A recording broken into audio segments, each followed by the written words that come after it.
जिन लोगों को तकलीफ़ है कि मैदे में तेज़ाबियत बढ़ जाती है, जब खाना खाते हैं तो खाना सही से हज़म नहीं होता है और मैदा भारी भारी सा लगता है, तो वो अनार को इस तरीके से खाएं। अनार को काट लें और ये जो अनार का गूदा है, अनार की झिल्ली है, अनार का ये सफ़ेद सफ़ेद गूदा, इसको अनार की चर्बी भी कहते हैं। इस सफ़ेद सफ़ेद झिल्ली के साथ, इस अनार के गूदे के साथ अगर आप अनार खाएंगे, इस अनार के गूदे के साथ अगर अनार खाएंगे, गुठली समेत खाएंगे, पूरा अनार खाना है आपने। सुबह नाश्ते के 1 घंटे के बाद खा सकते हैं या दोपहर में किसी टाइम खा सकते हैं, तो आप देखेंगे कि आपको मैदे में जो तेज़ाबियत बनती है वो दूर हो जाएगी। दुनिया की बड़ी से बड़ी दवा अल्लाह की इस बनाई हुई दवा का मुकाबला नहीं कर सकती। ये जो गूदा है और ये जो अनार के दाने गुठली समेत झिल्ली समेत खाने हैं, मैदे की तेज़ाबियत की बेहतरीन दवा हैं। आपके मैदे में वो रतूबतें पैदा होंगी जो खाने को जल्दी से हज़म करेंगी और तेज़ाबियत दूर हो जाएगी, सीने की जलन दूर हो जाएगी। दिल के मरीज़ को बहुत ज़्यादा अफाका होता है, इससे पल्पिटेशन नहीं होती, इख्तिलाज क़ल्ब नहीं होता। और इसके अलावा मैं आपको एक और बात बताऊं, अगर अनार को इस तरीके से खाया जाए तो पुरानी से पुरानी खांसी दूर हो जाती है। अनार शीरी होना चाहिए, मीठा अनार होना चाहिए। जिनकी आवाज़ बैठ जाती है वो अगर अनार इस तरीके से खाएंगे, बैठी हुई आवाज़ ठीक हो जाती है।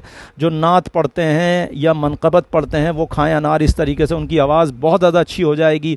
अगर किसी की ज़बान पर छाले निकलते हैं वो अनार को इस तरीके से खाएँ, झिल्ली समेत, गूदे समेत। ये जो गूदा है इसको अनार की चर्बी भी कहते हैं। उनके ज़बान के छाले, मुंह के छाले दूर हो जाएंगे।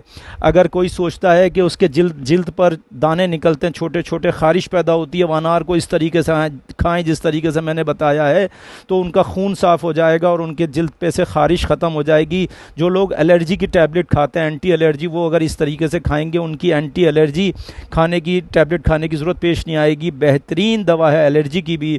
और अगर किसी के जिस्म पर ज़ख़म है पुराने से पुराना, अगर वो अनार इस तरीके से खाएंगे तो उनके जिस्म का ज़ख़म ठीक हो जाएगा। इसके अलावा एक चीज़ और बताता हूँ, जो लोग अनार को दानों के साथ, बीज के साथ, गुठली समेत खाएंगे और ये अनार का जो सफ़ेद सफ़ेद गूदा है इसके साथ खाएंगे, इस झिल्ली के साथ खाएंगे, उनके मुंह से बदबू आना बंद हो जाएगी। उनके दांत अगर बहुत ज़्यादा पीले हैं तो दांत सफ़ेद होना शुरू हो जाएंगे।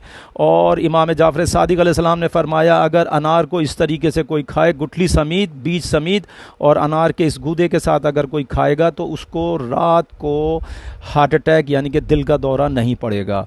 अगर कोई सोचता है, समझता है कि डरता है कि अगर उसको रात को फालिज या लकवा हो सकता है, अगर सोते वक्त एक अनार छोटा सा इस तरीके से खा के सो जाएं तो रात को ना फालिज होगा, ना लकवा होगा, ना ब्लड प्रेशर हाई होगा। सुबह तक अल्लाह की अमान में रहेंगे। अनार में बेहद फ़ायदा है।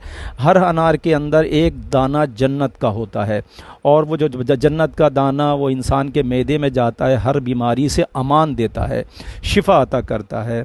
बहुत सारे इसके फ़ायदे हैं। अनार को खाइए। अगर किसी के जिगर में ख़राबी है, जिगर में गर्मी है, तो अनार जिगर की हर किस्म की बीमारी को दूर करता है। अगर पीलिया के मरीज़, जॉइंटिस के मरीज़ अगर अनार को खाएंगे उनका जॉइंटिस ठीक हो जाएगा। हेपेटाइटिस बी, हेपेटाइटिस सी के मरीज़ भी खाएंगे, उनको भी फ़ायदा होगा। इसके अलावा अगर मैदे में किसी के दर्द होता है, तकलीफ़ होता है, तो वो तकलीफ़ दूर हो जाती है अनार के खाने से। अनार के बेपनाह फ़ायदे हैं। इमाम जाफ़र सादिक़ अलैहिस्सलाम का कौल है कि अनार में सिवाय फ़ायदों के कुछ नहीं है, अनार में फ़ायदे ही फ़ायदे हैं। अनार को खाइए और मुझको दुआओं में याद रखिए। वस्सलाम, खुदा हाफ़िज़।